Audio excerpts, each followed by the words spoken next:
दोस्तों आज की वीडियो में हम बात करेंगे टेट्रासाइक्लिन कैप्सूल के बारे में।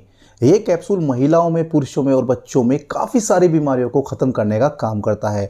टेट्रासाइक्लिन एक साल्ट का नाम है। बात करें इसके ब्रांड नेम की, यानी किस नाम से मेडिकल स्टोर पर मिलता है, तो इसका नाम काफ़ी सारे नामों से मिल जाता है। तो इसका एक नाम है रेस्टिक्लिन कैप्सूल, जो कि एबोट कंपनी बनाती है, या फिर दूसरा हम देख लेते हैं न्यूसाइक्लिन कैप्सूल, जो कि ये भी एबोट ही बनाती है। बात करते हैं इसकी स्ट्रेंथ की, तो ये 250 mg और 500 mg में आपको मिल जाता है। बात करें टेट्रासाइक्लिन कैप्सूल के बारे में, तो ये एंटीबायोटिक ड्रग है, यानी एंटीबायोटिक दवाई है।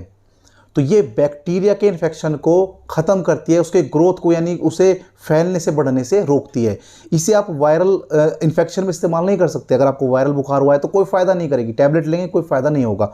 नज़ला है, जुकाम है, तो ये उसमें काम नहीं करेगी।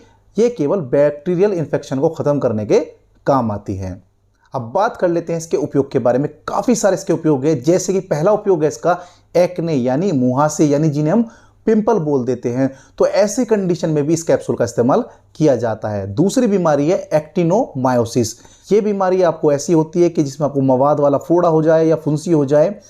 स्क्रीन पर आप देख पा रहे होंगे, अच्छे समझ पा रहे होंगे, इस तरह की समस्या को एक्टिनोमायोसिस कहते हैं। तो इसमें भी इसका इस्तेमाल करते हैं। अगली बीमारी है पीआईडी, यानी पेल्विक इन्फ्लेमेटरी डिजीज।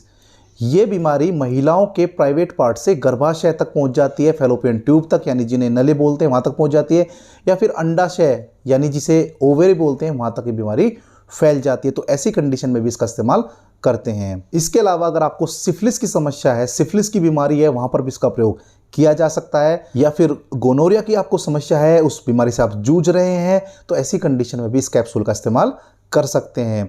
यहाँ पर अगर आपको डायरिया, यानी जो दस्त हो जाते हैं, पेचिश हो जाते हैं, पतले दस्त हो जाते हैं और वो ठीक नहीं हो रहे होते हैं, तो ऐसी कंडीशन में भी इस कैप्सूल का इस्तेमाल कर सकते हैं। अब जान लेते हैं इसके प्रयोग का तरीका क्या है। देखिए, सारी दवाइयाँ बताई जाती है कि आप खाने के बाद लीजिएगा या खाने से पहले लीजिएगा, लेकिन पहली ऐसी इंग्लिश दवाई है जिसको खाने से पहले अगर आप लेते हैं तो ज़्यादा इफेक्टिव होती है।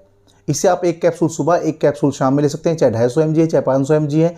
और बीमारी के अनुसार इसको 3 टाइम भी किया जा सकता है, यानी एक कैप्सूल सुबह, एक कैप्सूल दोपहर, एक कैप्सूल शाम को।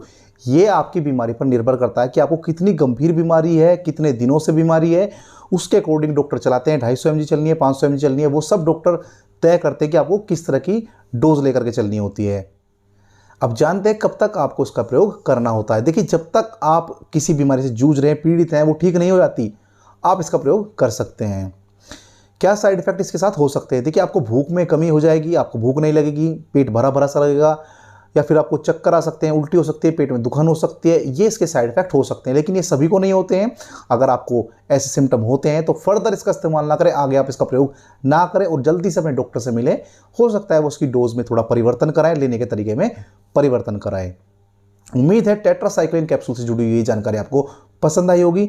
वीडियो को लाइक ज़रूर करें और चैनल पर नए हैं तो प्लीज़ चैनल को ज़रूर सब्सक्राइब कर दें, ताकि ढेर सारी ऐसी वीडियोस आपको मिलती रहें और हमें आपका प्यार मिलता रहे। वीडियो देखने के लिए धन्यवाद। नमस्कार।